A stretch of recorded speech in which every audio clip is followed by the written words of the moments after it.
এই ভিডিওটা পুরাই দেখে যান।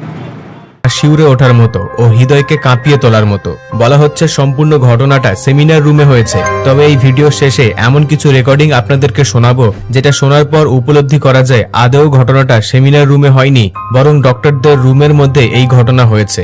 অর্থাৎ নাইট শেষে ডক্টরদের থাকার জন্য একটি করে রুমের ব্যবস্থা থাকে, আর সেই রুমে 2 থেকে 4 জন করে ডক্টরের থাকার ব্যবস্থা থাকে।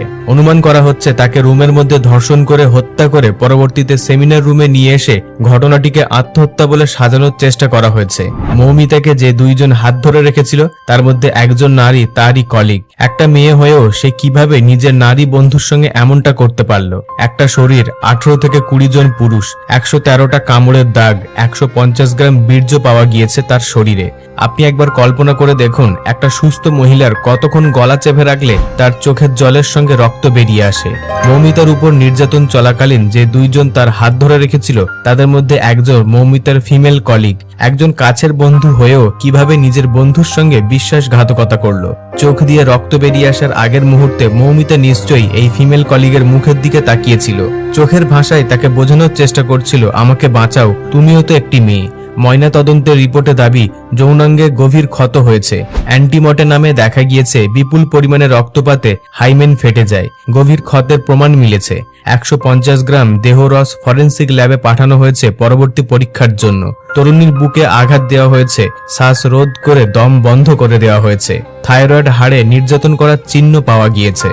আঙুলের নখ ডিএনএ স্যাম্পল টেস্ট ফরেন্সিক ল্যাবে পাঠানো হয়েছে। শ্বাসরোধ করে গলা টিপে ধরে ওই তরুণী চিকিৎসককে হত্যা করা হয়েছে।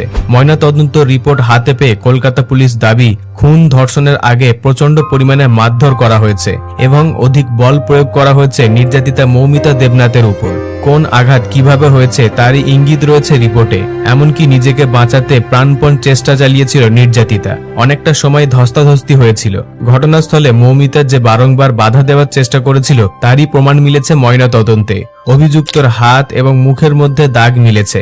ময়না তদন্তের রিপোর্টে জানা গিয়েছে নির্যাতিতা তরুণীর কোথায় কিভাবে ক্ষত হয়েছিল। চোখের ক্ষত ভাঙা চশমার কাঁচে ঘটেছে।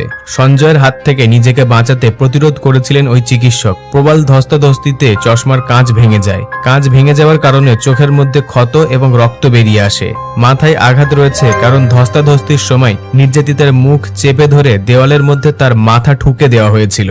এমন নৃশংস ধর্ষণ এবং হত্যাকাণ্ডকে আত্মহত্যা বলে চালিয়ে দেওয়ার চেষ্টা করেছে আরজিগড় মেডিকেল কলেজ।